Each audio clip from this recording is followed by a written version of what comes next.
Utah baseball coach Bill Kinneberg knew what is likely to happen this coming week the first time he laid eyes on DaShawn Keirsey Jr. in 2015. The occasion was Keirsey playing with the Marshalls, a club team that regularly showcases some of the best baseball talent coming out of the prep ranks in the Intermountain West. "I remember him running faster than anyone we've ever had, and you add that to his 6'2" frame, yeah, it was evident right away," Kinneberg said. "But then you get to work with him more and it became even more apparent he could become the player he is today." Keirsey's current situation has him listed as the No. 82 draft prospect for the 2018 MLB draft by BaseballAmerica.com, which takes place from June 4 to 6 and spans 40 total rounds. Keirsey isn't likely to be drafted the first day, but won't likely have to wait long thereafter to hear his name called, according to Kinneberg. "It's tough losing juniors like Keirsey, but having guys go early is a good indication that we're able to develop top players here at Utah." Utah baseball coach Bill Kinneberg, on DaShawn Keirsey Jr. "I think he's going to be very happy on Tuesday," Kinneberg said.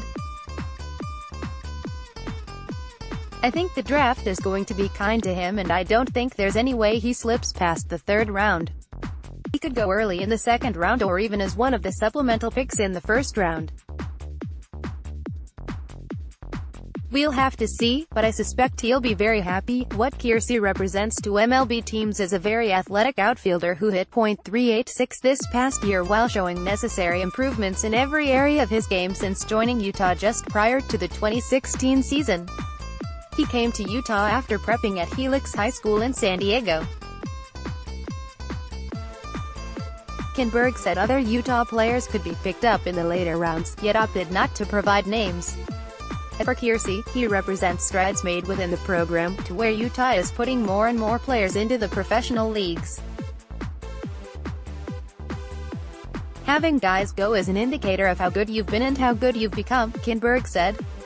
"It's tough losing juniors like Keirsey, but having guys go early is a good indication that we're able to develop top players here at Utah." Hale leads BYU prospects. Although the Cougars have no players listed within Baseball America's top 500 draft prospects, BYU coach Mike Littlewood believes at least one player will get drafted off his team. "Brock Hale is the one given guy the first thing will get drafted," Littlewood said. "He absolutely has the best chance of anyone on our team.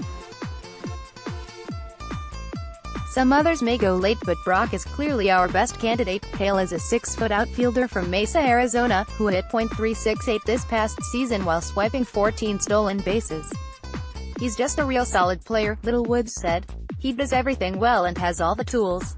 He's sneaky quick and he hits for average and power. I don't know if he'll be a high pick, but I'd be surprised if a team didn't pick him up." Other draft prospects from BYU mentioned by Littlewood are David Clausen and Daniel Schneemann. "We always hope to get guys drafted. It's a really important thing for us and for any program," Littlewood said.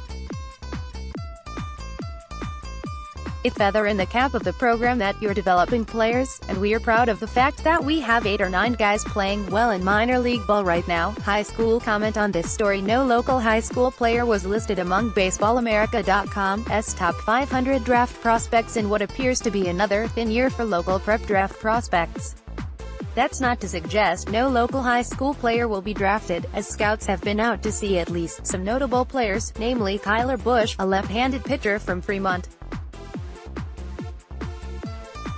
But no player approaches the prospects of Lone Peak Seth Corey, who was drafted in the 3rd round of last year's draft, or Pleasant Grove's Peyton Henry, who was drafted in the 6th round in the 2016 draft.